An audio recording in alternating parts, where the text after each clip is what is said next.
রংপুর জেলার মিঠাপুকুর থানার অন্তর্গত পূর্ব বজরুক হরিপুর বাইতুল আকসা জামে মসজিদের পুনর্নির্মাণের উদ্যোগে পঞ্চম বাৎসরিক তাফসিরুল কোরআন মাহফিলের স্বনামধন্য সভাপতি, মঞ্চে বসা ওলামা ইকরাম, সামনে বসা মুসলমান ভাইরা, পর্দার আড়ালের সম্মানিতা মা এবং বোনেরা, প্রশাসনের ভাইরা, প্রাণপ্রিয় রংপুরবাসী, আল্লাহর দরবারে শুকরিয়া জানাচ্ছি। আলহামদুলিল্লাহি আলা কুল্লি হাল, সর্ব অবস্থায় আমরা আল্লাহর প্রশংসা আদায় করি। যে অবস্থায় আছি এইটাই ভালো আছি, সামনে আরও খারাপ আসতে পারে। কথা বলে না কেন? খারাপটা যেন না আসে সেজন্য আমাদের এখন হাত এবং বিবেক কাজে লাগানো লাগবে। ইন্নাল্লাহা লা ইউগায়্যিরু মা বিকাউমিন হাত্তা ইউগায়্যিরু মা বিআনফুসিহিম। আল্লাহ ততক্ষণ পর্যন্ত কোনো জাতির ভাগ্য পরিবর্তন করেন না যতক্ষণ সে জাতি তার নিজের ভাগ্যকে পরিবর্তনের চেষ্টা না করে। সুযোগ আল্লাহ করে দিয়েছেন, চেষ্টা আমাদের করা লাগবে সামনে। কথা বুঝতেছেন?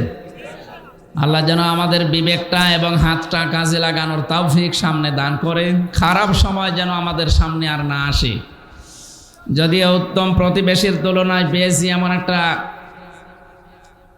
নাম ধরতেও কেমন লাগে, একটা প্রতিবেশীর জাতই না। যাদেরকে পেলাম আমরা একই প্রতিবেশীর জাত। এত মিথ্যা কথা মানুষ ছড়ায় কি করি? প্রতিবেশীর সাথে ভালো ব্যবহার করার জন্য নবীজি বলেন, এত বেশি আদেশ পেয়েছিলাম আমি, মনে হচ্ছিল যে জমি জায়গার ভাগও তাকে দেওয়া লাগবে। আর সেই প্রতিবেশী আমরা পেয়েছি প্রতিনিয়ত। এদেশ জন্ম হওয়ার আগ থেকেই তারা আমাদের বিরুদ্ধে মিথ্যাচার করছে এখনো পর্যন্ত। আপনি দেখেন মিথ্যাচার কি আরম্ভ করেছিল তারা, সে 47, 71, 24 পর্যন্ত তারা মিথ্যাচার চালিয়ে যাচ্ছে। স্বাধীন করলাম আমরা, আর এখন ওই দেশের প্রতিবেশীর যিনি দায়িত্বে আছে তারা বলছে স্বাধীন আমরা করেছি।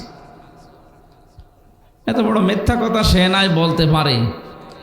যাকে আমরা পাঠাইনি, যে গেছে তার কাছে, সে তো একটু শুধরিয়ে দিতে পারে যে এত মিথ্যা কথা বলা ঠিক না।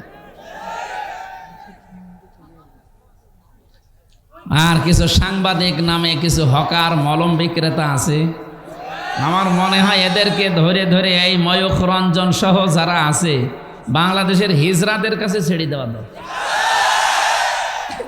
কামড়িয়ে খেয়ে ফেলবে। শয়তানি এত মিথ্যা কথা বলে, সারা জীবন মিথ্যাচার ছড়িয়েছে যে বাংলাদেশে নাকি সংখ্যালঘু নির্যাতন হয়, অথচ এই পৃথিবীর 257টা রাষ্ট্রের সবচেয়ে বেশি এখন সংখ্যালঘু নির্যাতন ইন্ডিয়াতে। তামাম দুনিয়া এটা দেখছে না। আপনি নিজের কথায় নিজে কিন্তু ধরা পড়ে যাবেন। আপনারা দেখেছেন কালকেও পঞ্চগড় এবং মাগুরা এই 2 জেলা থেকে 2 জন গিয়েছিল চিকিৎসার জন্য। তাদেরকে এই হকার সাংবাদিকরা জিজ্ঞাসা করছে যে আপনারা দেশে হয়তো টিকতে পারেননি, আপনাদের মেয়েদেরকে রেপ করা হচ্ছে, এই কারণে আপনারা ভারতে চলে এসেছেন, তাই না? উনি বলছে কিসের? হ্যাঁ, কি বলেন আপনি?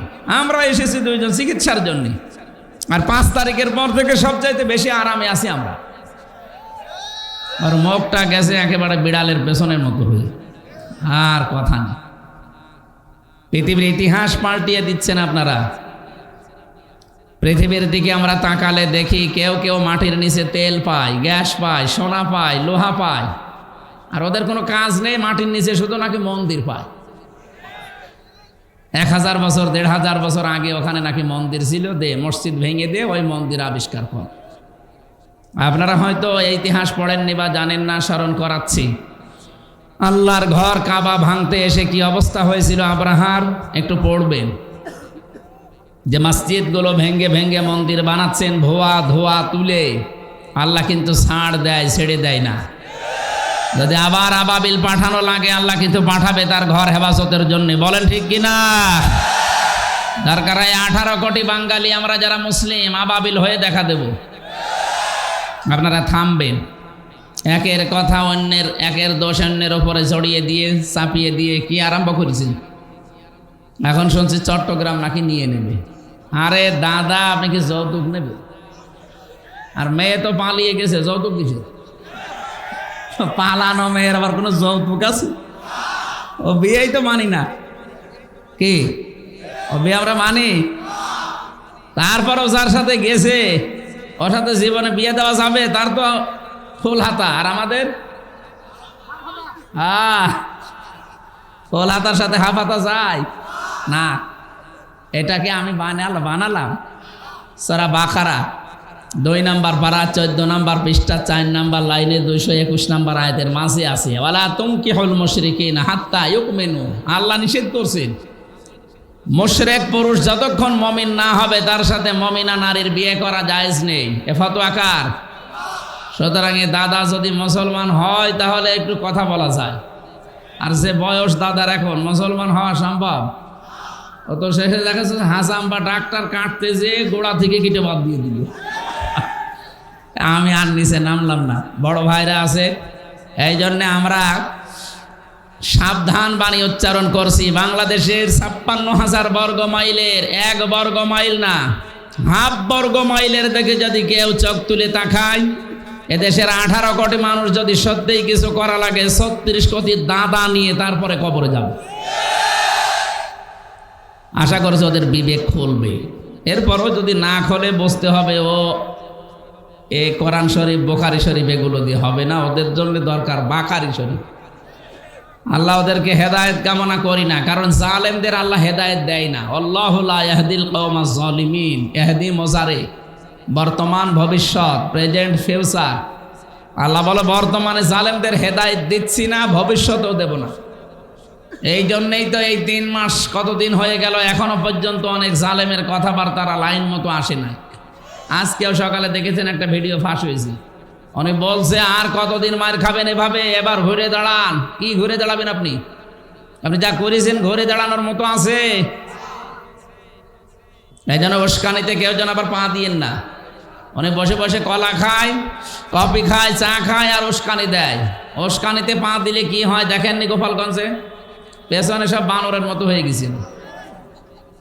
এত পিটানো পিটিয়েছিল প্রশাসন আর্মিতে, উস্কানিতে পা দেবে না। আর ওই সময় শুনতাম যে গোপালগঞ্জ থেকে ঢাকায় যদি কেউ বাসে আসে, বসে আসলে 300 টাকা, দাঁড়িয়ে আসলে 1000 টাকা।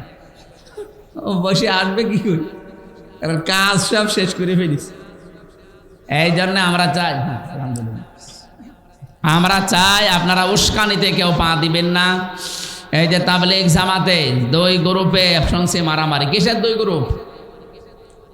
যে ভিন্ন গ্রুপ মানুষকে জবাই করেছে ওনা কোনো গ্রুপ না, ওই উস্কানিতে পা দিয়ে তারা মানুষ জবাই করছে। এই যেন আহ্বান জানাবো এই হত্যার দ্রুত বিচার যেন এদেশের দায়িত্বে যারা আছে তারা করে, নয়তো উস্কানিতে আবার কেউ পা দিয়ে বিপদে পড়বে।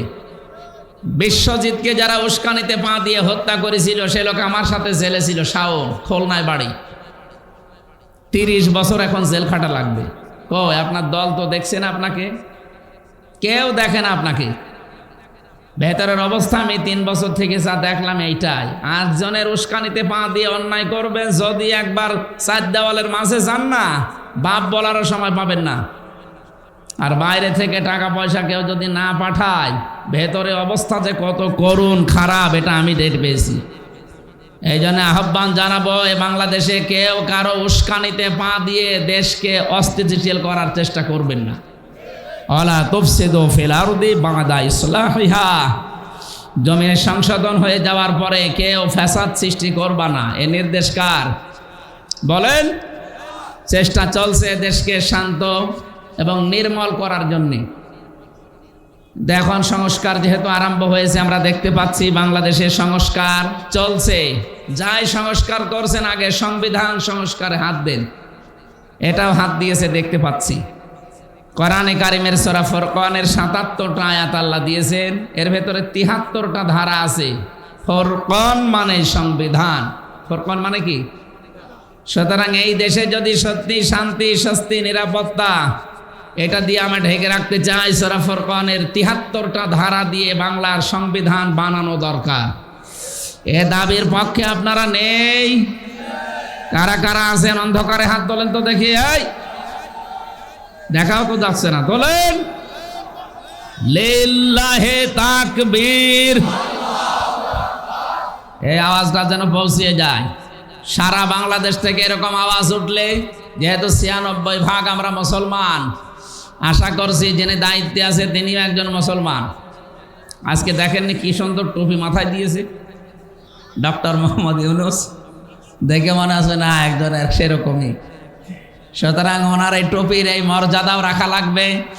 এদেশের জনগণ এবং ছাত্র জনতার যে সেন্টিমেন্ট আপনাকে বোঝা লাগবে। সবাই আমরা এখন চাচ্ছি এদেশে কোরআনে কারিমের এই সংবিধান চালু হোক। আগস্টের 5 তারিখের জরিপ পেয়েছিলাম, ওর আগে জানতাম, দেখেছিলাম আল জাজিরা থেকে। বাংলাদেশে 100 জনের মাত্র 15 জন চাইতো এদেশে কোরআন কায়েম হোক, কিন্তু এই 3 মাস 10 দিনের ব্যবধানে জরিপ পেয়েছি বাংলাদেশে এখন 100 জনের 58 জন মানুষ চাইছে কোরআনের রাজ এদেশে কায়েম হোক। আর কিছুদিন যেতে দেন, আমার যতটুকু বিশ্বাস বাংলাদেশের 100 জনের 100 জন মানুষ চাইবে আল্লাহর কোরআন এদেশে কায়েম হোক। কথা বলে না কেন? সেজন্য আমাদের সবার প্রাণের দাবি। 53-54 বছর তো বিভিন্ন জিনিস দেখলাম, কাঙ্ক্ষিত মানের শোক আমরা কেউ পাইনি। পেয়েছি বলেন? এখন শুধু দেখতে চাই কোরআন দিয়ে, বিশেষ করে এই 73টা ধারা দিয়ে দেশ চললে কেমন দেখা যায়। আমি তাফসীর পড়ে বুঝেছি 73টা ধারা বাংলাদেশের 56,000 বর্গ মাইলে কায়েম হলে এদেশ একটা মিনি জান্নাত হয়ে যাবে। আল্লাহ যেন ওটা দেখার মতো ভাগ্য আমাদেরকে নসিব করেন, আমরা যেন দেখে মরতে পারি। বলেন আমিন। দরুদ আর সালাম পাঠ করার মাধ্যমে আমরা আরম্ভ করছি সূরা নাহাল 112 নম্বর আয়াতটা পড়েছি। তাফসীরুল কোরআন মাহফিল লিখেছেন, আমরা তাফসীর আকারে কথা বলবো ইনশাআল্লাহ। আমার আলোচনার বিষয়, মানুষের কপাল নষ্ট হয় পাপের কারণে। কিসের কারণে বলেন? রব্বুল আলামিন বলেন, আমা সাবাকুম মিন মুসিবাতিন ফাবিমা কাসাবাত আইদিন নাস ইলা আখিরি আয়া। সূরা শুরার ভেতরে আল্লাহ জানিয়েছেন, জলে স্থলে যে বিপদ আপদ মুসিবত গুলো তোমাদের উপরে আসে সব তোমাদের হাতের কামাই করা পাপের ফসল। অধিকাংশগুলো আমি আল্লাহ মাফ করে দেই। ওয়া ইয়াফু আন কাসীর।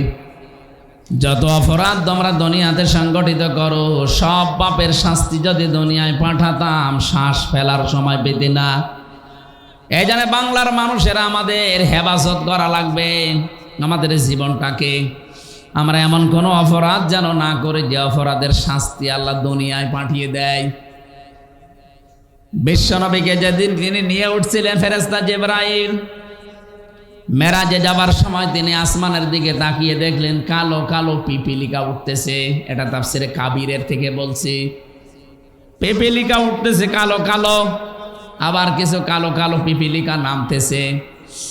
নবীজি জিজ্ঞাসা করলেন, ইয়া আখি জিবরাইল, ভাই জিবরাইল, এগুলো যে ওঠে নামে কি? ফেরেশতা বলে, হে রাসূল, আপনার উম্মতের ভেতরে যারা অপরাধ করে গোনাগুলো উঠতেছে আল্লাহর কাছে। আর ওই যে কালো কালো পিপিলিকা নামে গনার বদৌলতে আল্লাহ আযাব পাঠাচ্ছে তাদের উপরে। মুফাসসির লিখেছেন, এই পৃথিবীতে যেই ধরনের গনা করে, অপরাধ করে, ওই অপরাধটা আল্লাহ তুলে নেয় উপরে। ওই অপরাধের যতটুকু শাস্তি হয় আল্লাহ দুনিয়ায় তার জীবনে গজব করে পাঠিয়ে দেয়। তাহলে এখান থেকে আমি কি নিলাম? আমার শিক্ষা নেওয়ার বিষয়ে আমি এমন কোন অপরাধ যেন না করি ওই অপরাধের শাস্তি দুনিয়ায় নাজিল হলে আমি টিকতেই পারি না। এর ব্যাখ্যায় আমি পেয়েছি সূরা নমল 52 নম্বর আয়াতটা, 19 নম্বর পারার 20 নম্বর পৃষ্ঠা 7 নম্বর লাইনে আছে। এটাও তাফসীরে কাবিরে আছে। ফাতিলকা বুয়ুতুহুম খাবিয়াতাম বিমা যালামু ইন্না ফি যালিকা লাআয়াতাল লিকাউমিন ইয়ালামুন। বলেন আল্লাহু আকবার। আল্লাহ পাক বলেন, ফাতিলকা বুয়ুতুহুম। এই কি এখানে কি আরম্ভ হয়েছে? হ্যাঁ না, এখানে দাঁড়িয়ে আছেন কোন কারণে? হয় বসেন না চলে যান।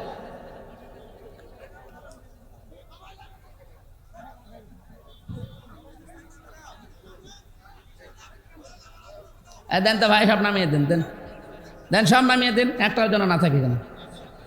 আরে ভাই, নামাতে এত দেরি করেন কি করেন? আপনার হাতে লাঠি কি করেন?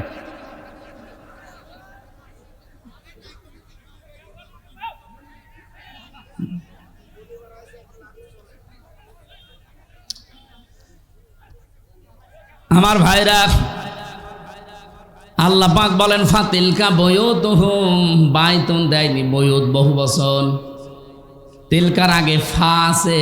আল্লাহ যেন তার আঙ্গুল দিয়ে ভাবে আমাদেরকে দেখাচ্ছেন এই সেই ঘরগুলো। এই সেই, এই জবাব দেন না কেন? এই সেই ঘরগুলো খাবিয়াতান, আমি জনশূন্য করে দিয়েছি, পরিত্যক্ত বানিয়ে দিয়েছি, বিমা জলাম, তাদের জুলুমের কারণে। আয়াতটা যদি লূত আলাইহিস সালামের জামানার ঘটনা কেন্দ্রিক নাজিল করা, আমার তো মনে হচ্ছে 2024 সালের 5 আগস্টের বিকাল 5টার সময় আল্লাহ নতুন করে আবার নাজিল করেছে। আল্লাহ যেন হাত দিয়ে বাংলার মানুষকে দেখাচ্ছেন এই সেই ঘর, এই সেই ঘর যেগুলো আমি জুলুম করার কারণে জনশূন্য করে দিয়েছি। এটা যে কত বাস্তব তার প্রমাণ কুষ্টিয়ার হানিফ সাহেবের বাড়ি, এই যে ইনাদের এমপি টগর মিয়ার বাড়ি। আপনি যে দেখেন এখন পরিত্যক্ত হয়ে গেছে, জনশূন্য। আমার মনে হয় জিন ভূত ওখানে থাকতে ভয় পায়, কারণ গণ টয়লেট এখন একটা টয়লেট হয়ে গেছে। বিমা জলামু, এদের জুলুমের কারণে এই বাড়িগুলো থেকে দুর্বিসন্ধি করতো, জুলুম করতো। কাকে কাকে সকালে মিথ্যা মামলা দিয়ে ধরিয়ে দেবে, কার জীবনটা নষ্ট করবে মিথ্যা সাক্ষী দিয়ে এই ঘর থেকে ষড়যন্ত্র করতো বসে বসে। আল্লাহ বলেন শত জায়গায় এগুলো হয়েছে। ওই জালেম শুধু না, জালেমদের বাড়ি ঘর পর্যন্ত অভিশপ্ত বানিয়ে দিয়েছি।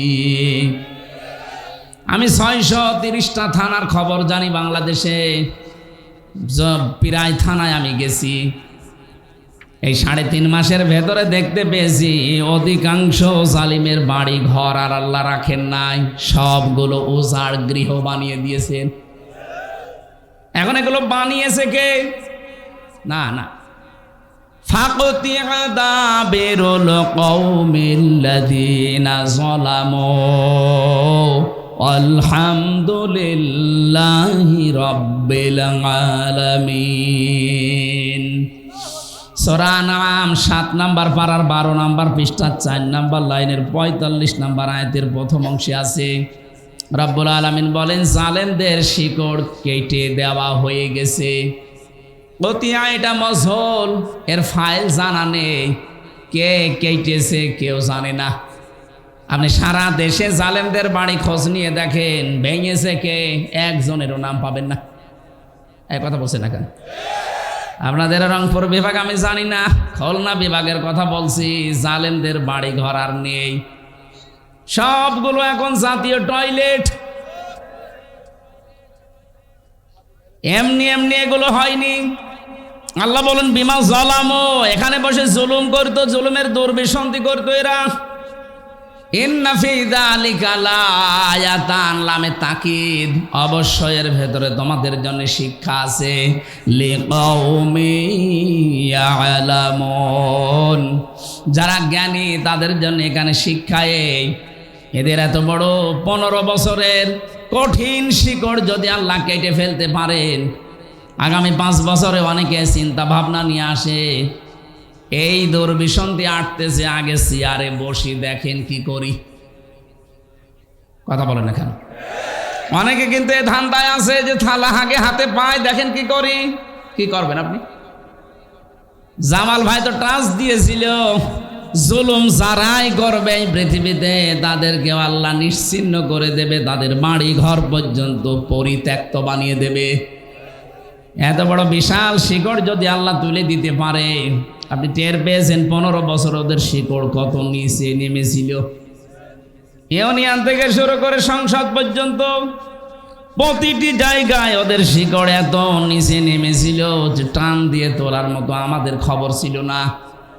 আল্লাহ পাক বলেন জালেমদের শিকড় কেটে ফেলা হয়ে গেছে। কেটেছে কে কেউ জানে না।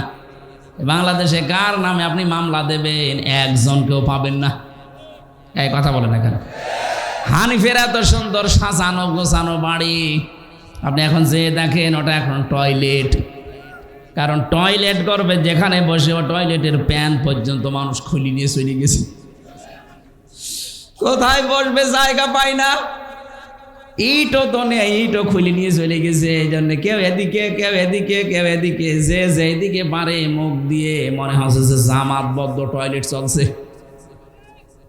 তাহলে আমাদের এখান থেকে নেওয়ার বিষয় এই, এদের এত বড় শিকড় যদি মাটির সাথে মিশে যেতে পারে, আগামীতে যারা এই ধান্দায় আছেন যে চেয়ারে বসি দেখেন কি করি, আপনার বাড়িও আল্লাহ উজাড় গৃহ বানিয়ে দেবে, কোনো ব্যাপারই না।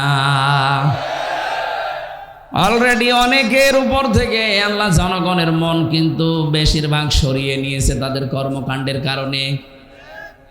এই জালেমরা যদি জুলুম করার কারণে, চাঁদাবাজি করার কারণে মানুষের মন থেকে উঠে যায়, আগস্টের 5 তারিখের পর থেকে যারা চাঁদাবাজি আরম্ভ করেছেন, আপনি কি মনে করছেন জনগণ আপনাকে ভালোবাসে? কমনে তাকাও, এমনি 15 থেকে 58% মানুষ চলে এসেছে। মানুষের মেধা বুদ্ধি এখন কাজ করছে। এতদিন এটা বাধা ছিল, এখন খুলে গেছে। আর আন্তর্জাতিক মহল তো আছে, এই জন্য সাবধানে। গত 15 দিনের নারায়ণগঞ্জের বন্দরের চাঁদাবাজিটাও কিন্তু মানুষ দেখতেছে।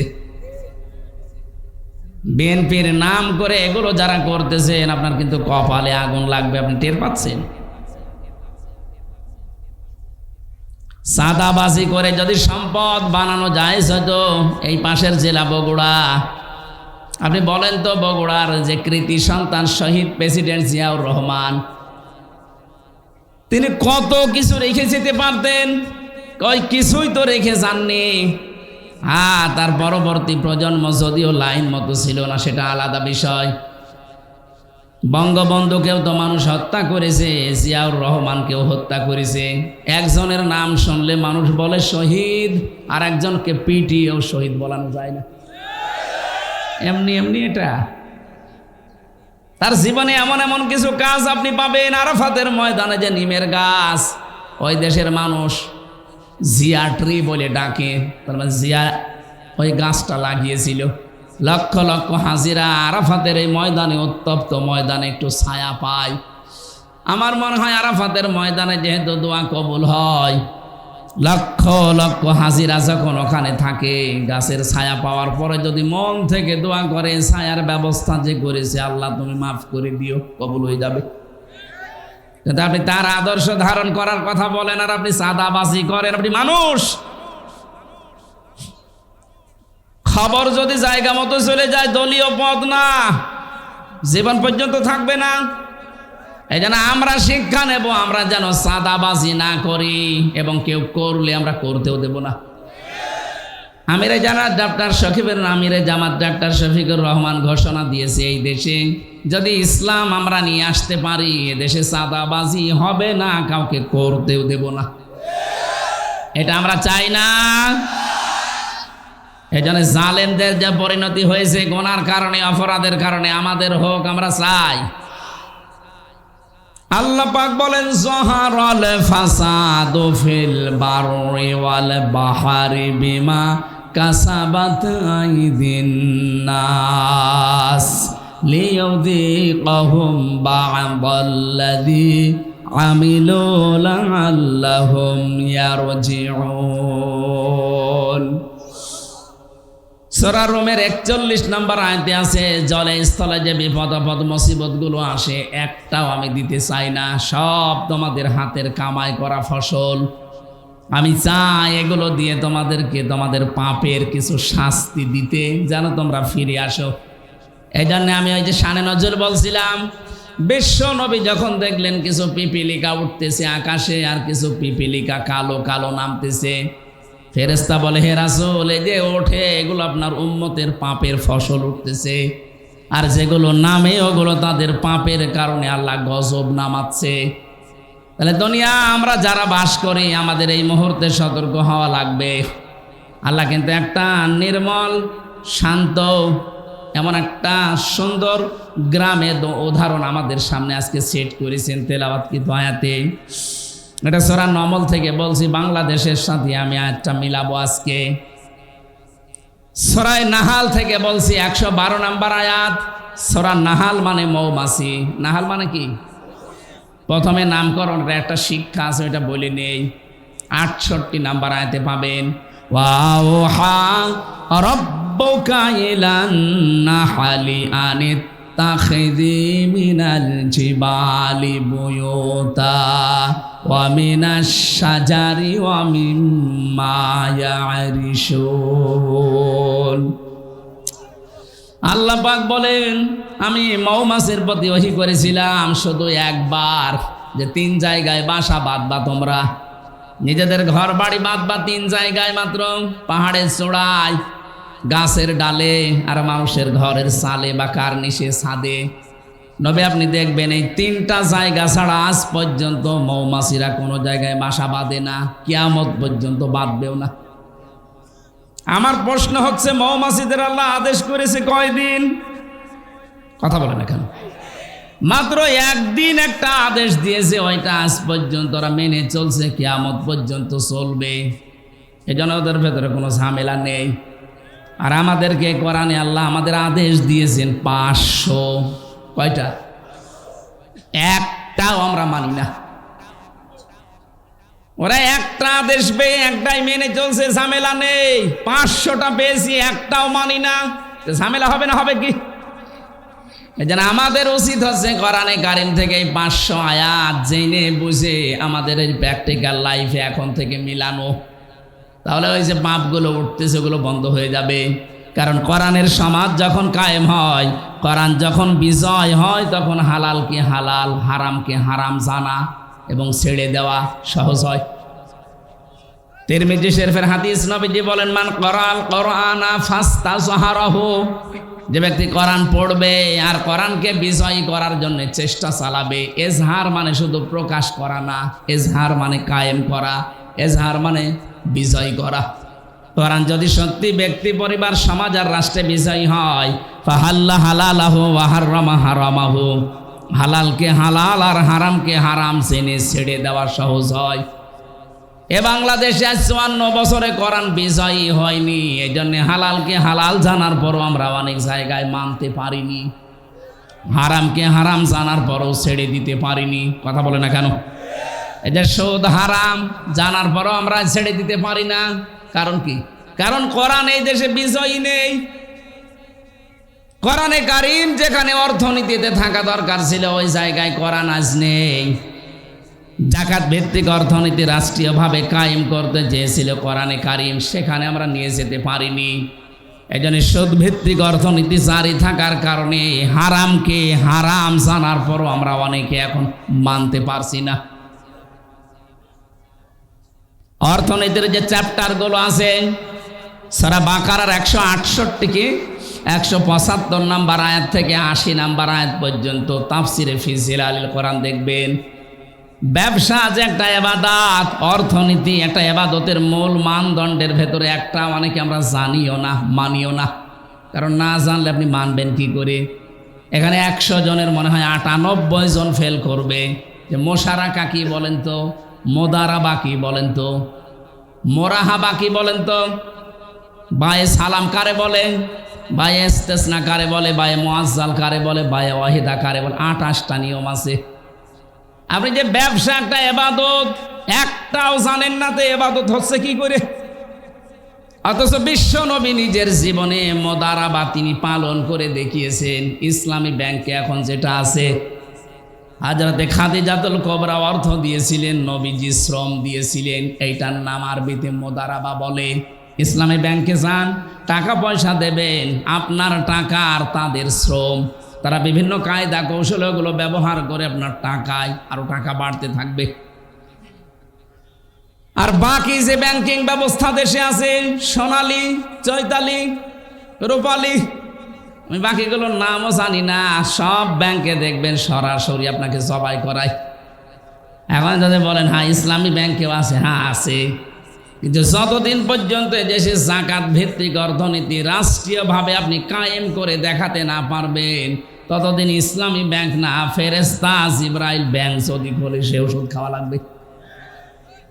কথা বুঝতেছে? এই যে টুপিটা সুন্দর লাগছে না, এর ভেতরে সুদ আছে। প্রশ্ন আসতে পারে, হুজুর মানুষ সুদের টুপি মাথায় দিয়ে নামাজ পড়েন। আরে বেটা, নবীজি নিজে মক্কায় 13 বছর নামাজ পড়েননি? কথা বলেন না কেন? তো ওই সময় তার তো কাবা শরীফের ভেতরে 360টা মূর্তি ছিল। 360টা মূর্তি সামনে নিয়ে নামাজ পড়ে নামাজ হয়? ও বলছেন না, নবীর নামাজ হয়নি। আজ যে বললাম টুপিটার ভেতরে সুদ, এই যে সুন্দর দেখতে কোটিটা কি সুন্দর লাগছে, এর ভেতরে সুদ আছে। কারণ হচ্ছে আমি হয়তো সুদের টাকা দিয়ে এটা কিনি নাই, কিন্তু এই টুপিটা যে ফ্যাক্টরিতে তৈরি হয়েছে, ওই ফ্যাক্টরির মালিক ব্যাংক থেকে লোন নিয়েছে। এক কথা বলছেন, প্রত্যেকটা জিনিস এরকম। যাকাত যতদিন সরকারিভাবে রাষ্ট্রীয়ভাবে কায়েম করা না যাবে, ততদিন আপনি এদেশে সুদ থেকে বাঁচতে পারবেন না। হ্যাঁ, যতদিন কায়েম করতে না পারি ততদিন কাজ করলে গোনা হবে না, নবীজির যেমন হয়নি। অথচ ওই নবী বাকি 10 বছর যখন রাষ্ট্রের দায়িত্বে ছিলেন মদিনার, রাষ্ট্রপ্রধান হওয়ার পরে তিনি এসে শুধু মূর্তি ফেলে দেয়নি, ভেঙ্গে ভেঙ্গে দূর করে দিয়েছেন। কথা বলেন না কেন? সুতরাং রাষ্ট্রে যদি সত্যি ইসলামটা আমরা বিজয় করতে পারি, আল্লাহর কসম তখন এই বেপরদা থাকবে না, সুদ থাকবে না, ঘুষ দেওয়া লাগবে না। বৈষম্য বিরোধী ছাত্র আন্দোলন যারা করেছিল তারা দেওয়ালে দেওয়ালে লিখন লিখেছে, ঘুষ যদি কেউ চায় তার হাত ভেঙে দেওয়া হবে। এটা যদি কায়েম হয়ে যায় কেমন হবে বলেন তো? বৈষম্য বিরোধী ছাত্র আন্দোলন আমি 9টা দফা দেখেছি, তার 3টা প্রথম দফায় আমি দেখেছি সূরা কোরআনের এই সূরা নাহালের 90 নম্বর আয়াতের প্রথম 3টা বিষয়ের সাথে তারা মিল রেখেছে। 1 নম্বরে ওরা বলেছিল ওয়ান জাস্টিস, ন্যায় বিচার কায়েম করতে চেয়েছিল না? আল্লাহ এই নির্দেশই 90 নম্বর আয়াতে প্রথম দিয়েছেন, ইন্নাল্লাহা ইয়া'মুরু বিল আদলি। অবশ্যই আল্লাহ নির্দেশ দিচ্ছে তোমরা ন্যায় বিচার কায়েম করো। এইটাই তো তারা চেয়েছিল। কথা বলেন না কেন? 2 নম্বরে তারা চেয়েছিল মানবাধিকার। আল্লাহ পাক বলেন আমিও দ্বিতীয় এইটাই চেয়েছি, অল ইহসান। ইহসানের 27টা ব্যাখ্যা আছে, এর ভেতরে 1 নম্বর ব্যাখ্যা ইহসান মানে ভালো ব্যবহার করো। কোথায় ছিল ভালো ব্যবহার বাংলাদেশে? বলে ভালো ব্যবহার করবা কাদের সাথে? নবীজি যুদ্ধবন্দী যারা তাদের সাথেও খারাপ আচরণ করেননি, ভালো ব্যবহার করে তাদের মন জয় করে ফেলেছিলেন। হযরত সুমামা বিন ওয়াসালের জীবনটা পড়ে দেখবেন কি ব্যবহার করেছিলেন। অথচ আমরা তো যুদ্ধবন্দী ছিলাম না, আমরা ছিলাম কারাবন্দী, তাও অবৈধভাবে। এক কথা বলছেন না কেন? কি আচরণ করলেন আপনি? 24 ঘন্টা আমার মতো একটা চিকন মানুষকে আপনি তালা লাগিয়ে রাখতেন, তা ফাঁসির কন্ডেম সেলের ভেতরে। কি করেছিলাম আমি? আপনার মেয়ের দিকে তাকিয়েছি কোনোদিন? আর আপনার যে মেয়ে, ও ছাতার দিকে তাকানো যায়? ও জামাই কন্ট্রোল করতে পারছে না, আমরা কি করব? আর ওর দিকে তাকিয়ে করবো কি? তো 4-5টা ছেলে মেয়ের মা। কথা বলছে না কেন?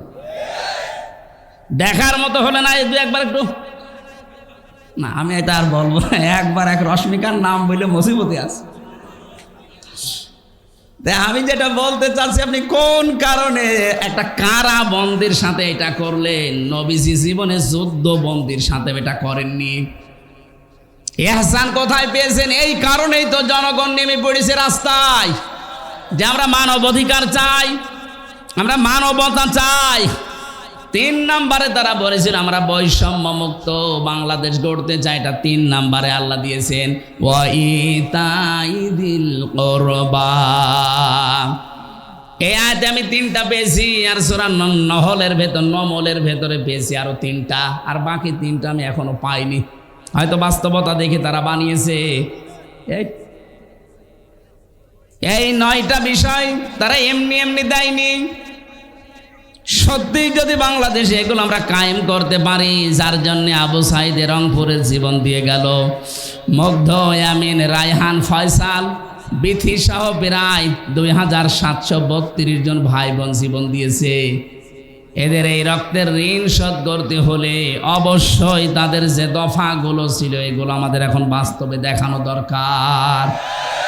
এটা নিয়েও এখন ষড়যন্ত্র হচ্ছে। আমার ভাইরা রংপুরবাসী, যে কথাটা বলতে চাচ্ছিলাম আপনাদের, আমাদের অপরাধ বাদ দেওয়া লাগবে। যে যেখানে আসি ওই জায়গায় আপনারা থামবেন। নয়তো আল্লাহ পাক দুনিয়াতে যে আযাবগুলো পাঠাবেন, একটা আদেশও যেহেতু আমরা মানছি না। আমি তো অর্থনীতির কিছু টাচ দিয়েছিলাম, আমার সাবজেক্ট যদি আজকে অর্থনীতির উপরে থাকতো তাহলে 28টা বিষয় একটা একটা করে আমরা বলতে পারতাম। কত মানুষ এখানে মনেই করে না যে এটা সুদ, টাকা ছেড়ে রাখে, টাকা আসে না। এই এলাকায় নেই, এই যে 1000 টাকা দেয়, মাসে মাসে আরো 200 টাকা করে বেশি পায়। 1100 হোক, হ্যাঁ? আরে বাবা, বলেন তো এটা সুদ? বলেন না কেন? আর সুদের নিম্ন গুনাহ মায়ের সাথে 33 বার জিনা করা, আর বড় গুনাহ আল্লাহ রসুলের সাথে যুদ্ধ ঘোষণা দেওয়া। আপনি নিজের মায়ের সাথে 33 বার জিনা করে আসেন আর নামাজে দাঁড়ান, আপনার নামাজ নীতি আল্লাহর বইয়ে গেছে কি? সুতরাং যারা টাকা ছেড়ে রাখেন, টাকা আসে, ব্যবসায় আছেন, এই মুহূর্তে এই ব্যবসা বাদ দেওয়া লাগবে। কারা কারা এটা বাদ দিয়ে দেবেন? হাত তোলেন তো। এই যে এলাকায় আছে, হ্যাঁ ঠিক আছে ভাই, ছেড়ে দেবেন। এটা যেহেতু আছে এলাকায়, আশা করছি ছেড়ে দেবেন। ছেড়ে দেবেন তো ইনশাল্লাহ? হ্যাঁ। মৌমাছির এই নামকরণ থেকে কথাগুলো নিয়ে এসেছিলাম। একটা আদেশ পেয়ে তারা মানতেছে, কিয়ামত পর্যন্ত মানবে, এই জন্য কোনো ভেজালে তারা পড়ে না। আমাদের আল্লাহ দয়া করে 500 আদেশ দিয়েছিলেন, একটাও আমরা মানতে পারি নাই, এই জন্য আমরা এত ভেজালে আছি। এখন থেকে আমরা আল্লাহর যে একটা গ্রামের উদাহরণ আমাদের সামনে দিয়ে শিক্ষা দিতে চাচ্ছেন, এটা দেখি আমাদের এই বাংলাদেশের সাথে মেলে কিনা।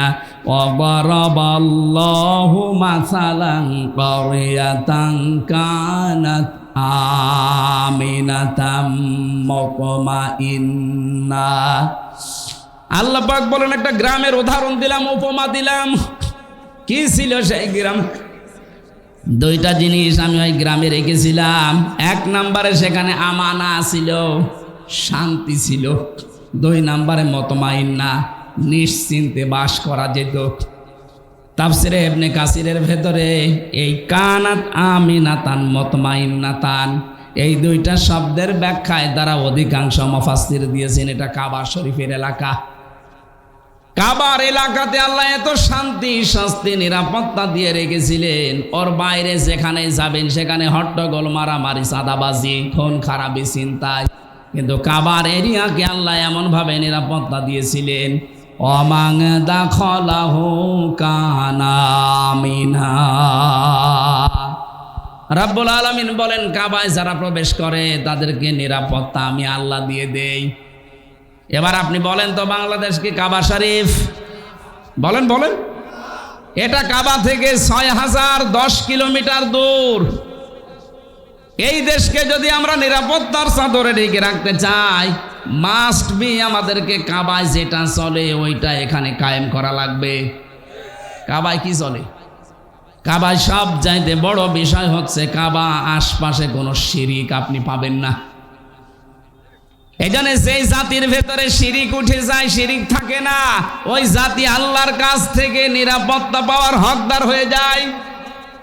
এটা আছে সূরা আনাম 7 নম্বর পারা 15 নম্বর পৃষ্ঠা, 17 নম্বর পৃষ্ঠার 1 নম্বর লাইনের 82 নম্বর আয়াতে আছে, আল্লাযীনা আমানু ওয়া লাম ইয়ালবিসু ঈমানাহুম বিযুলমিন উলাইকা লাহুমুল আমন ইলা আখির আয়া। আল্লাহ পাক বলেন, যারা ঈমান আনে আর ঈমানের সাথে জুলুম মিশ্রণ করে না, এখানে জুলুম মানে শিরিক, যারা তাদের ঈমানের সাথে শিরিক মিশ্রণ করবে না, উলাইকা লাহুমুল আমন, আল্লাহ যেন এভাবে দেখিয়ে দিচ্ছেন যে এরা আমি আল্লাহর কাছ থেকে নিরাপত্তার হকদার। জোরে বলেন সুবহানাল্লাহ। ও রংপুরবাসী, 56,000 বর্গ মাইল আমরা চাই এ দেশটা আল্লাহ নিরাপত্তা দিয়ে দিক। বিশেষ করে প্রতিবেশী নামে এই কলঙ্ক, এই কোলাঙ্গার রাজা আরম্ভ করেছে যে ষড়যন্ত্র এখন ওরা চালাচ্ছে, এখনো আমরা শান্তি, স্বস্তি, নিরাপত্তায় নেই। কথা বলো না কেন? জালেম চলে গেছে তাতে কি হয়েছে? ওর পেতাত্তা এখনো আছে। 2 দিক থেকে ওরা ষড়যন্ত্র যা করছে, এদেশকে এখন যদি সত্যি নিরাপত্তা আল্লাহর চাদরে ঢেকে রাখতে চান, শিরিক মুক্ত জাতি তৈরি করা লাগবে। বাংলাদেশে যত শিরিক আছে তার একেবারে সরাসরি শিরিক হচ্ছে ক্ষমতার মালিক জনগণকে মনে করা। এটা শিরিক না? আলা লাহুল খালকু ওয়াল আমরু, 2 নাম্বার শিরিক, বানিয়েছেন যিনি হুকুম চলবে তার। অথচ আল্লাহর এই জমিনের বানানো জমিনে আল্লাহর হুকুম বাদ দিয়ে মানুষের তৈরি করা হুকুম যারা কায়েম করতে চান তারা শিরিক করছেন। এরকম 43টা একটা একটা করে মিলাবেন, পেয়ে যাবেন এই দেশে। তাহলে এই শিরিক থেকে জাতিকে যদি আমরা মুক্ত করতে না পারি, এ দেশকে আল্লাহ শান্ত, শিষ্ট, নির্মল এবং নিরাপত্তা দিয়ে ঢেকে রাখবে না। আল্লাহর অত দায় পড়ে নাই। আপনি চাচ্ছেন কাবার এরিয়ার মতো আপনি নিরাপত্তা, কিন্তু শিরিক করছেন, হবে না। এ জাতিকে আর শিরিক থেকে প্রথমে বাঁচাতে হবে। এই জন্য যাদের ভেতরে এই বিশ্বাস আছে ক্ষমতার উৎস জনগণ, এক্ষুনি বিশ্বাস পাল্টাবেন, জবান খুলে জবাব দেন ক্ষমতার উৎসকে। এটা আমি বানালাম। আন্নাল কুওয়াতা লিল্লাহি জামিআ কুলিল্লাহুম্মা মালিকাল মুলকি তুতিল মুলকা মান তাশা। এরকম 903 জায়গায় পড়া কোরআনে আল্লাহ আয়াত দিয়েছেন, 903 জায়গায় ডাইরেক্ট ইনডাইরেক্ট মিলে, যে ক্ষমতার উৎস আমি আল্লাহ। এটা যারা অন্য কাউকে দিয়ে দেয় এরা শিরিক করছে। এক কথায় বলছি, এবার আল্লাহ যেটা পারে ওইটা অন্য কেউ পারে, বিশ্বাস করার নাম শিরিক। কথা বলে না কেন? মুসলমান আমরা যারা আছি জবান খুলে বলেন তো, ক্ষমতায় দিতে পারে কে? আরো জোরে কে? যারা জনগণকে এই বিশ্বাস দিয়ে দিয়েছেন, আপনি বলেন তো আপনি নিজের কথায় যে আপনি কিন্তু শিরিক। আর শিরিক যারা করবে তারা মুশরিক। কথা বলছে না কেন? তাহলে মুশরিক জাতিকে আল্লাহ নিরাপত্তা, শান্তি, স্বস্তি, নিরাপত্তা দেবে।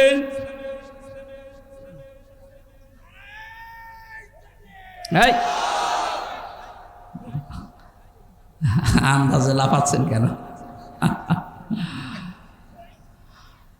রংপুরবাসী, আমি আমার মূল কথা কিন্তু বলে ফেলেছি। এই দেশকে যদি আমরা কাবার মতো নিরাপত্তার চাদরে ঢেকে রাখতে চাই, সবাই একমত হওয়া লাগবে, দেশ থেকে আমরা শিরিক তুলে দেব। এই 15.5 বছরে এইটা ওরা চেষ্টা করেছিল। বাবার নাম দিয়ে বলে হোক, পীরের নামে হোক, খাজার নামে হোক, বিভিন্ন নামে তারা এদেশে শিরিক এমন ভাবে গাড়ার চেষ্টা করেছিল, আল্লাহ মনে হয় নিজের হাতে কন্ট্রোল করেছেন, পারে নাই। যে অবস্থায় এখন আমরা আছি, এ জাতির ভেতরে কিয়ামতের আগে যেন শিরিক বদ্ধমূল হতে না পারে, চেষ্টা করা লাগবে। তাহলে এই দেশকে উলাইকা লাহুমুল আমনু, এরাই হচ্ছে শান্তি, স্বস্তি, নিরাপত্তার হকদার। বলেন আল্লাহু আকবার। আল্লাহ বলেন এমন একটা গ্রাম ছিল যে গ্রামে শান্তি ছিল, স্বস্তি ছিল, নিরাপত্তা ছিল, নিশ্চিন্তে চাষ করা যেত। ইয়াতিহা রিজকুহা রাগাদাম মিন কুল্লি মাকান, তাদের কাছে রিজিক আসতো তাদের আশপাশ দেশ থেকে। 1947, 1971, 2024 একটু মিলান। 47-এর আগে কত সুন্দর করে বিভিন্ন দেশ থেকে খাবারের ব্যবস্থা, রিস্কের ব্যবস্থা, জীবন উপকরণের ব্যবস্থা আল্লাহ পাঠিয়ে দিয়েছিল। পক্ষান্তরে বাকি যেটা দেখলাম, বাকি যেটা দেখেছি 1971 সালের পরে, যে মানুষগুলো প্রতিবেশীর নাম নিয়ে, আমাদের উপকারের নাম নিয়ে যারা দেশকে ভাগ করে দিয়ে আমাদেরকে একটা বিপদে ফেলে দিয়েছিল, তারা এখন বলছে দেশটা আমরা স্বাধীন করেছিলাম। আরে ভাই, আপনারা যদি স্বাধীন করেন তাহলে এদেশের মুক্তিযোদ্ধা এতগুলো যাদের সম্ভ্রম নষ্ট হয়েছে মেয়েদের, এটা কি গাঁজা করি গল্প? কথাটা কত গভীর, যাদের মাথায় মগজ আছে চিন্তা করেন তো। নরেন্দ্র মোদী সাহেবের কথা কোথায় যে আঘাত করেছে। 16ই ডিসেম্বর উনি ঘোষণা দিয়ে দিল যে বাংলাদেশের স্বাধীনতা আমরা করে দিয়েছি। তাহলে আমাদের দেশে এতগুলো মানুষ শহীদ হয়েছে 9 মাস, এতগুলো মহিলারা তাদের ইজ্জত হারিয়েছে, এগুলো কি সব খেলা নাকি? আপনারা বুঝবেন না, আপনাদের মাথায় ওই পর্যন্ত হয়তো নেই। যাদের মাথায় আছে তারা চিন্তা ভাবনা করে সামনে আগাবেন। গভীর ষড়যন্ত্র কিন্তু চলছে আমাদের এই ছোট, কথা বলে না কেন? কি সুন্দরভাবে চলছিল। আল্লাহ পাক বলেন, যদি সত্যি জাতির লোকেরা ওয়ালাউ আন্না হালাল কুরআমানু ওয়াত্তাকাউ লাফাতাহনা আলাইহিম বারাকাতিম মিনাস সামাই ওয়াল আরদ। গ্রামের লোকেরা, দেশের লোকেরা যদি এখানে আল্লাহ করিয়া দিয়েছেন, এটা গ্রাম, গ্রামের লোকেরা যদি, জনপদের লোকেরা আল্লাহর প্রতি ঈমান আনে, আরে দাবি অনুযায়ী যদি আল্লাহকে ভয় করে চলার নীতি অবলম্বন করে, আকাশ আর জমিনের যত বরকতের দরজা আল্লাহ সব খুলে দেবেন। জোরে বলেন সুবহানাল্লাহ। সুতরাং আমাদের কারো কাছে হাত পাতার দরকার নেই। ডক্টর মোহাম্মদ ইউনূস গতকালকেও ঘোষণা দিয়েছে, এই ছোট্ট একটা দেশ, এখানে বাস করে 18 কোটির উপরে মানুষ। পৃথিবীর কোনো দেশে এরকম ঘনবসতি আমি পাইনি। উনি যেহেতু বিভিন্ন দেশ সফর করেছেন, উনি বলছে 18 কোটি মানুষের এই হাতকে আমরা যদি কাজের হাত বানিয়ে ফেলতে পারি, যত টাকা পাচার হয়েছে দেশ থেকে এগুলো যদি ফেরত আনতে পারি, এ দেশটা আবার দাঁড়িয়ে যাবে, কেউ বাধা দিয়ে আটকাতে পারবে না। আজকে আসার সময় যে সাড়িয়াকান্দি বগুড়া পার হওয়ার সময় পাইলট আমারে বলছিল, হুজুর এই দেখেন এটা কিসা বিশাল বিশাল কত ফ্যাক্টরি বানিয়েছে। ওনারে বললাম যে এই ফ্যাক্টরি বানিয়েছে ঠিক, কিন্তু টাকা পাচার করেছে। ওই মানুষগুলো যদি টাকাগুলো পাচার না করে বেগমপাড়া সাহেব পাড়া না বানিয়ে শুধু এই দেশেই যদি কর্মসংস্থান তৈরি করতো, লক্ষ লক্ষ মানুষের বিদেশ যাওয়া লাগতো না, এই দেশেই তারা বৈধ কাজ করে আয় করতে পারত।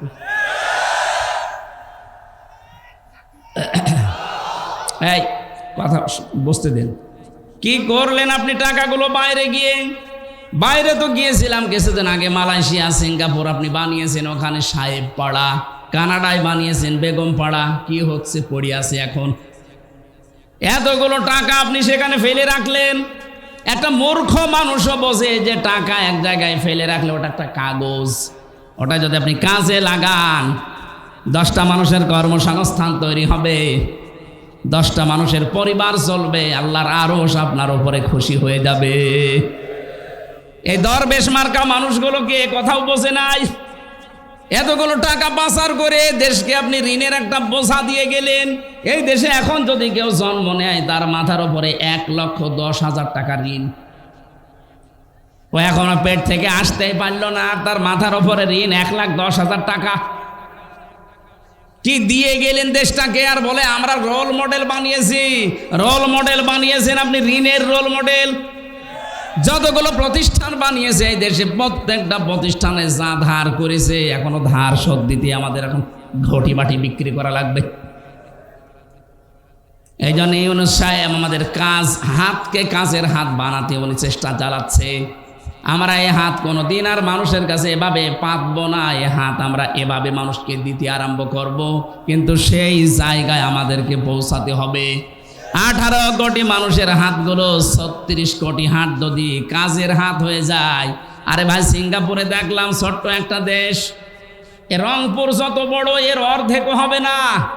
সিঙ্গাপুর মাত্র এদিকে ওদিকে 43 কিলোমিটারে শেষ, এতটুকু একটা দেশ, অথচ বিশ্বের ভেতরে এখন তালিকায় তারা 2 নম্বরে আছে উন্নতিতে। কেন? এই জন্যে আছে কারণ ওরকম প্রত্যেকেই তাদের কাজের হাত। আমরা আজ কাজের হাত বানাতে পারি না, ভিক্ষার হাত বানাই। প্রতিটি মানুষের এই কাজের হাতগুলো যারা নষ্ট করে দিল টাকা পাচার করার মাধ্যমে, এরা এই জাতির সবচাইতে বড় শত্রু। আল্লাহ বলেন, ইয়াতিহা রিজকুহা রাগাদাম মিন কুল্লি মাকান, বিভিন্ন দেশ থেকে আমি তোদের জন্য খাবার, জীবন উপকরণ আসার ব্যবস্থা করে দিতাম। আজ তাকান, আমরা একটু ঘুরে দাঁড়িয়েছি, পাকিস্তান থেকে, চীন থেকে, তুরস্ক থেকে, আমেরিকা থেকে, বিভিন্ন দেশ থেকে আজ খাবার আসা আরম্ভ হয়ে গেছে। একটু শক্ত হয়ে যদি 15 বছর আগে দাঁড়াতে পারতাম, এই দাদারা আমাদের এতদিন বাপ ডাকতো। এখন আরম্ভ হয়ে গেছে অলরেডি। ওদের দুইজনকে আজকেও পিটিয়ে, ভারতে ওদের নিজেদের লোক দুইজনকে পিটিয়ে হাসপাতালের আইসিইউতে ভর্তি করিস, যে তোদের কথার কারণে বাংলাদেশের লোক এখন আলু নেয় না, পেঁয়াজ নেয় না, সব বর্ডারে পৌঁছতেছে। পরশুদিন ডোনাল্ড ট্রাম্প যা বলেছে দেখেছেন, বলেছে আমি জানুয়ারির 20 তারিখে ওত নেব, শপথ নেব, ভারতীয় আছে আমার আমেরিকায় 16 লাখ, এদেরকে সব তাড়িয়ে দেব। আমার মনে হয় মোদি দাদার ধুতি এখন সামলাতে পারবে কিনা আল্লাহ জানে। আমাদের চট্টগ্রাম নিয়ে নেবে, আপনি নিজেরটা ঠেকান, 7 সিস্টার থাকে কিনা। ওই 16 লাখ যদি চলে আসে, এদেশের মানুষের ব্যবসা যদি পাকিস্তান, চীন, তুরস্কের সাথে আরম্ভ হয়ে যায়, আরম্ভ করবে, ঘোষণা অলরেডি দিয়ে দিয়েছে যে তোদের সাথে আমাদের কোনো ব্যবসা নেই। ওরা মনে করেছিল আমরা ওদের কাছে ভিক্ষা চাই, আমরা যে টাকা দিয়ে কিনে নিতাম এইটা ওরা ভাবতো না, মনে হচ্ছে ভিক্ষা দিত। এবার ঠেলা টের পাবে। কথা বলে না কেন? ওরা আমাদের চিকিৎসা দেবে না, কোনো দরকার নেই ওদের চিকিৎসা যাওয়ার। আমরা আহ্বান জানাচ্ছি বাংলাদেশ সরকার, যিনি এখন দায়িত্বে আছেন, উপদেষ্টা, এদেশের প্রতিটি মানুষের কাছে 2 টাকা 5 টাকা করে কালেকশন করেন। অন্তত 5টা আন্তর্জাতিক মানের হাসপাতাল বাংলাদেশের 8টা বিভাগ মিলে বানিয়ে দেন। কাউকে অন্তত এই কোলাঙ্গারদের কাছে যাওয়া লাগবে না। যত টাকা আমাদের কাছে ওরা চিকিৎসার নামে নেয়, ওই জায়গায় না আছে, এখন থেকে দরকার হয় থাইল্যান্ডে যাবেন, সিঙ্গাপুরে যাবেন, দরকার হয় আরো যে সমস্ত দেশ আছে উন্নত, সেখানে যাবেন, কোনো দরকার নেই দেশে যাওয়ার। এরা আমাদের কলিজা মসজিদ ভেঙ্গে মন্দির বানাচ্ছে। আমার তো মনে হচ্ছে কাবা শরীফের মতো এদের মতো আবার গজব নাসিল হয় কিনা এদেশে আল্লাহ জানে। কারণ ওরা তো আমার গায়ে হাত দেয়নি, দিয়েছে আল্লাহর ঘর কাবা শরীফের মতো মসজিদগুলো। কথা বলেন, কাবা হচ্ছে ইঞ্জিন আর এই মসজিদগুলো সব তার বগি। কাবা যদি আল্লাহর ঘর হয়, এই রংপুর মিঠাপুকুরের এই মসজিদ কার ঘর? আরো জোরে বলেন। এই মসজিদ নির্মাণের জন্য এরা চেষ্টা চালাচ্ছে মনে হয় নাকি, যে পূর্ণ নির্মাণের উদ্যোগ নিয়েছে। আবার কিয়ামত পর্যন্ত এই মসজিদ এখানে থাকবে। হযরত জিবরাইল পাথর ইব্রাহিম নবীকে দিয়েছিলেন, উনি পাথরটা নিয়ে এভাবে ফিকে মেরেছিলেন। জিবরাইল ওইটা নিয়ে তামাম দুনিয়ার যত এরিয়া আছে সব জায়গায় ছিটিয়েছে, যেখানে যেখানে পড়েছে সেখানে একটা আল্লাহর ঘর তৈরি হয়ে গেছে। এখনো যেখানে হয়নি, কিয়ামতের আগে ওখানে হবে। সুতরাং এই মসজিদ অবশ্যই এখানে জিবরাইলের পাথর পড়েছে, নয়তো মসজিদ হতো না। এরা যেহেতু উদ্যোগ নিয়েছে আবার পূর্ণ নির্মাণ করার জন্যে, আপনার যেন 5টা টাকা হলেও মসজিদে থাকে। আপনার অর্থ যদি মসজিদের কাছে কোরআন প্রচারে ব্যয় না হয়, তো কি করবেন? টাকা নিয়ে কি কবরে যাবেন আপনি? যার জন্য রেখে যাচ্ছেন ও পরিচয় দেবে না 50 বছর পর। এক কথা বলে না কেন? আমার বাবার নাম রিয়াজউদ্দিন, তার বাবার নাম জাহান আলী, তার বাবার নাম নমাজ আলী, এরপরে আমি আর চিনি না। হ্যাঁ, এই 3 পুরুষের পরে আমি আর চিনি না। এখন বলেন তো, নমাজ আলীর বাবা 60 বছর আগে মারা গেছে।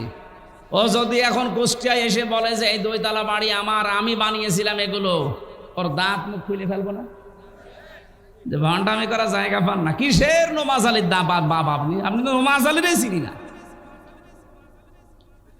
অথচ এইটা রেখে যাচ্ছেন 50-100 বছর পরে যদি আল্লাহ আপনাকে আবার ফেরত দেয়, এসে এই নিজের জমি, নিজের জায়গা, যারা ওই সময় বাস করবে তারাও আপনাকে চেনে না, আপনিও তাদেরকে চেনেন না।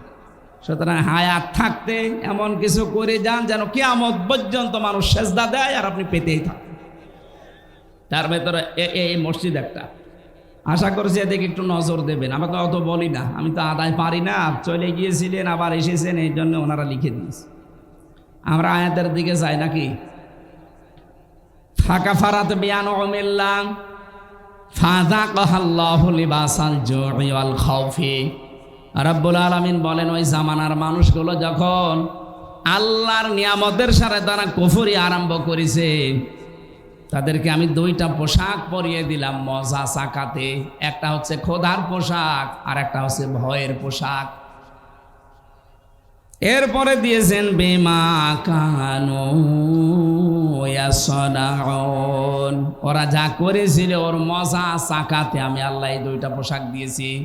বাংলাদেশেও যে ভয়ের পোশাক, ভয়ের সংস্কৃতি তৈরি হচ্ছে, খোদার যে পোশাক সামনে আসতেছে, অনেকে বলতো এদেশে দুর্ভিক্ষ হবে না, কখনো সম্ভব না। আমাদের হাতগুলো আমরা সামনে যা আছে এটা নিয়েই কাজে লাগাবো, কেউ যেন বসে খাওয়ার চিন্তা না করি। আর টাকা পাচার তো দূরের কথা, আহ্বান জানাবো যার যা পাচার হয়েছে ওগুলো হয় নিয়ে আসেন, নাই ওর ছেলে মেয়ে, ওর স্ত্রী পুত্র, স্থাবর অস্থাবর সম্পদ যা আছে সব বাজেয়াপ্ত করে রাষ্ট্রের কাজে লাগিয়ে দিন। কথা বলেন না কেন? রাষ্ট্রের কাছ থেকেই তো আপনি মেরে কেটে খেয়েছেন, এখন রাষ্ট্রে ফেরত দেন, দেশটা দাঁড়িয়ে যাবে। আল্লাহ উদাহরণটা দিয়েছেন, যদিও মক্কা শরীফের বাংলাদেশের সাথে আমরা এই আজটা মিলাতে চাই। খোদার পোশাক, দুর্ভিক্ষের পোশাক, ভয়ের কোনো পোশাক আমাদের শরীরে আর লাগতে দেব না। যে যেখান থেকে আসি আমরা ইনশাল্লাহ আল্লাহর উপরে ভরসা করে তাকওয়ার জীবন অবলম্বন করে দাঁড়িয়ে যাব। আল্লাহ তৌফিক দেন, বলেন আমিন। আমার আর একটা আছে অনুষ্ঠানের জন্য, আমি আজকে আর আগাচ্ছি না, এখন আর 2 মিনিট আছে, আজান দেবে। আপনারা টাকা পয়সা যা এনেছিলেন দিয়ে দিয়েন মসজিদে, এগুলো পারি না আমি। আল্লাহুম্মা আমিন। রব্বানা আতিনা ফিদ দুনিয়া হাসানা ওয়া ফিল আখিরাতি হাসানা ওয়া কিনা আযাবান নার ওয়া আদখিলনাল জান্নাতা মা'আল আবরার রব্বিরহামহুমা কামা রব্বায়ানি সাগীরা। তোমার ঘর নির্মাণের জন্য যারা প্রস্তুতি নিয়েছে, এ বিশাল আয়োজন করেছে, আল্লাহ কবুল করে নাও রব্বুল আলামিন। যে যেইভাবে কোরআনের আলোচনার দিকে এগিয়েছে তার দিকে তোমার রহমত এগিয়ে দাও। শারীরিকভাবে অসুস্থ আছি এখনো, আল্লাহ তুমি শেফায়ে কামেলা জেলা দাও। বহু কষ্ট স্বীকার করেছে আজকের এই মানুষগুলো, নারী পুরুষ সবাইকে, যে যেইভাবে কষ্ট করেছে তোমার রহমত তার দিকে ওইভাবে এগিয়ে দাও। আল্লাহুম্মা গফিরলি ওয়ারহামনি ওয়াহদিনি ওয়াফিনি ওয়ারযুকনি ইয়া রাব্বাল আলামিন। মরণ আসলেই যেন পড়ি লা ইলাহা ইল্লাল্লাহু মুহাম্মাদুর রাসূলুল্লাহ।